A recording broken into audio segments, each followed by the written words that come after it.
Most abandoned buildings don't feel empty. They feel as though something is lurking. Like whatever happened there never really ended. Tonight, you're going to hear 3 true abandoned building exploration stories, told by people who went in expecting dust and silence, and walked out knowing something they shouldn't have. But first, viewer discretion is advised, as some of these stories contain sensitive topics of death. Click away now if this may bother you. It took me a long time finding these stories and editing the video, so I hope you enjoy.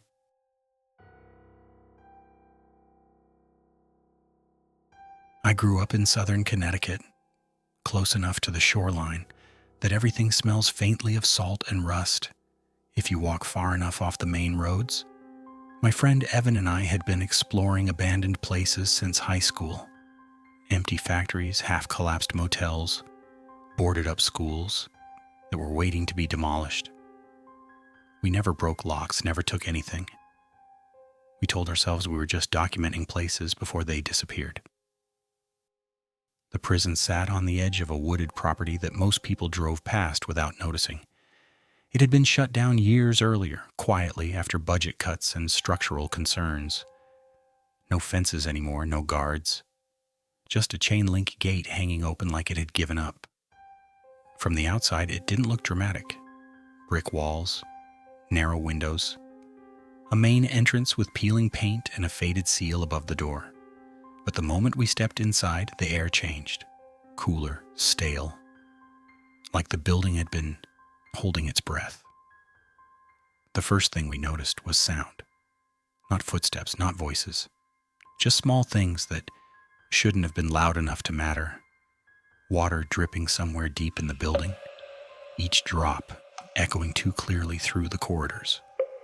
Wind pushing through broken windows, whistling softly, then stopping completely like someone had closed a door. Evan joked about it at first, said the place was creepier than it deserved to be. But he kept lowering his voice anyway. We moved cell by cell, shining our flashlights through bent bars and into rooms that had been stripped bare. Some doors were still shut, others hung open, swaying slightly when the air moved. Every so often a loose piece of metal would creak, slow and uneven, like it was adjusting its weight. That's when my heart started doing that thing where it beats too fast for no reason. We reached an area that looked like it had once been used for storage or intake. The floor was littered with old paperwork, waterlogged and unreadable. In the far corner of the room, something was out of place. It wasn't big. Just a long shape on the floor wrapped tightly in dark plastic and stained fabric, pushed halfway behind a rusted locker. At first, my brain refused to label it as anything important. I thought it was trash. Construction debris. Something left behind during cleanup. Evan didn't say anything, he just stared at it. The dripping sound had stopped. I remember how loud my breathing suddenly felt. I could hear my pulse in my ears as I took a few steps closer. The smell hit before I reached it. Not overwhelming, just wrong. Sweet and sour at the same time, like something that had been sealed up too long. I peeled back a corner of the wrapping with my flashlight shaking in my hand. I didn't scream. I didn't jump back. My body just froze. There was a face underneath. Pale, slack, eyes partially open, cloudy and unfocused. The skin around the mouth was darkened, like it had been pressed against the plastic for a long time. My chest felt tight, like someone had wrapped a belt around it and pulled. My heart was pounding so hard, I thought I might pass out right there on the concrete. Evan swore under his breath and grabbed my arm, pulling me back. He didn't look twice, he didn't need to. Neither of us spoke as we backed out of the room. The building felt different now. Heavier. Every sound felt intentional. Every creak made me flinch. When the wind picked up again and rattled the windows above us, I nearly bolted. We didn't explore anything else. We walked straight out, fast but not running, like the place might notice if we panicked. Evan called the authorities with shaking hands. We waited by our car until police vehicles pulled in, lights flashing silently against the prison walls. An officer took our statements, while others went inside. When they asked if we'd touched anything, I told them the truth. Barely. As they led us away, I looked back at the building one last time. One of the upper windows was open wider than before, the curtain inside moving slightly, even though the air outside was still. I still don't know how long that body had been there, and I don't like thinking about how quiet the prison was.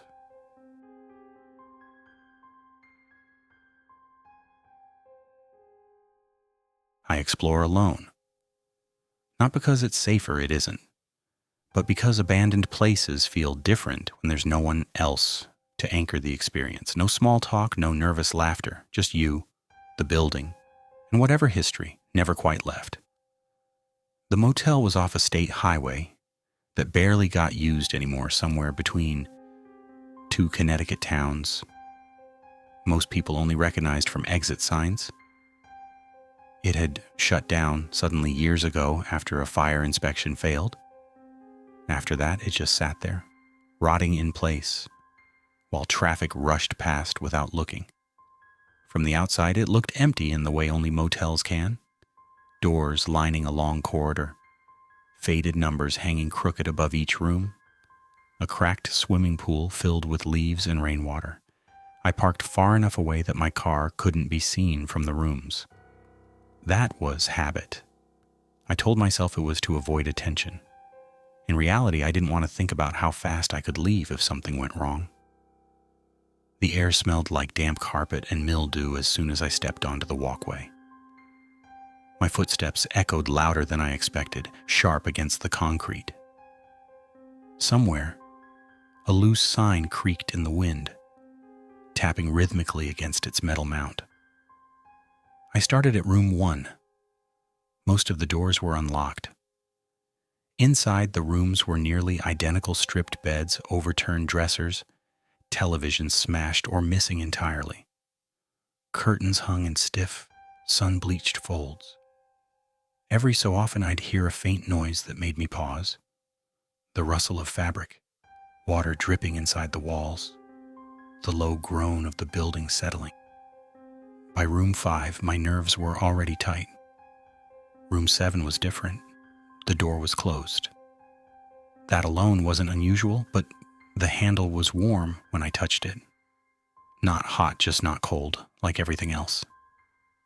I stood there longer than I should have, listening. Nothing. No movement, no breathing. Just the distant hum of traffic from the highway. I told myself it was fine and pushed the door open. The room smelled lived in. Not fresh, not clean, but used. Old food, sweat, smoke. A pile of blankets was shoved against the far wall, along with plastic bags and scattered cans. Someone had been staying there recently, maybe still was. My heart rate picked up, but I didn't panic yet. Squatters weren't uncommon. Usually you backed out quietly and left. No confrontation, no drama. I stepped back into the corridor and skipped the next few rooms, moving faster now. My flashlight shook slightly as I checked room 10, then 11. That's when I heard footsteps, slow, heavy, coming from behind me. I froze. The sound stopped the moment I did. For a few seconds, the motel felt impossibly silent. No wind, no creaking sign. Even the traffic noise seemed distant, muffled. Then a voice came from the corridor. "Hey."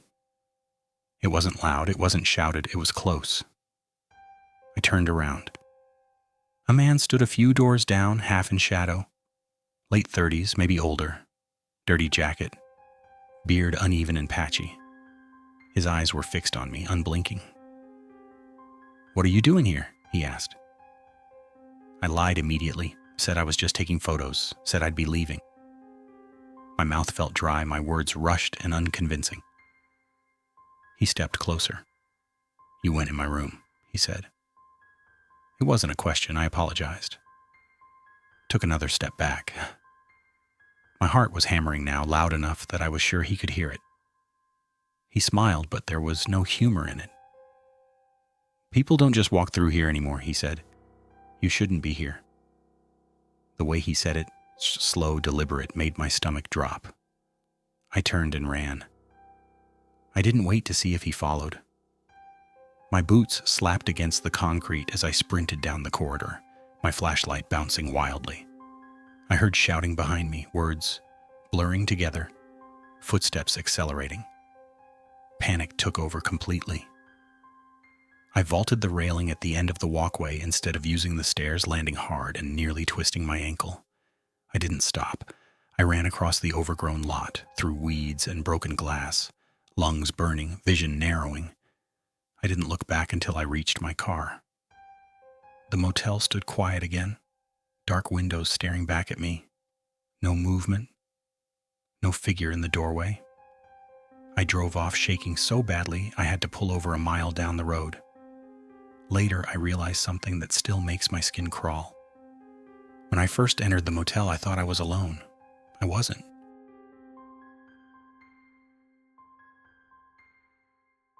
There were 7 of us that night, packed into 2 cars and running purely on adrenaline and bad judgment.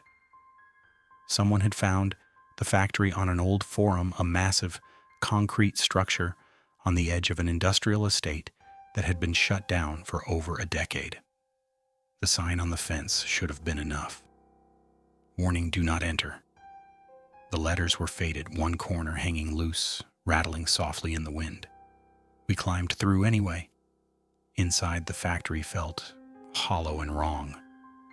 The ceiling disappeared into darkness, and every sound multiplied: laughter, footsteps, the scrape of shoes against metal grating. Rusted machinery sat frozen in place like it had been abandoned mid-shift. We stuck together, phones and flashlights, cutting weak beams through the dust. The floor looked solid, but it wasn't uniform. Some sections were darker, sagging slightly, like they'd absorbed years of moisture. Someone joked about it collapsing. Then it did. One second, Ryan was walking a few steps ahead of us. The next, the floor gave out with a sharp crack, and he was gone. The sound of his body hitting below echoed up through the factory, followed immediately by a scream that didn't sound real. We rushed to the edge of the hole, lights shaking. He was alive, conscious, lying awkwardly on concrete about 15 feet down.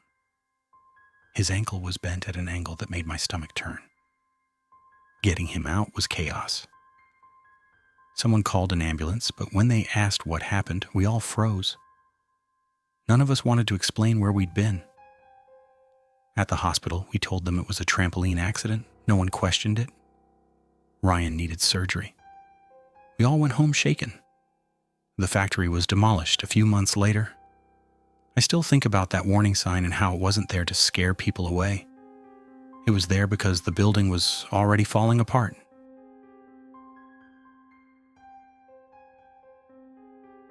If you're still thinking about these stories, hours from now, that's normal. If you want to hear more experiences like this, quietly subscribe and click the video on screen. It's another place someone shouldn't have gone. Just don't watch it alone.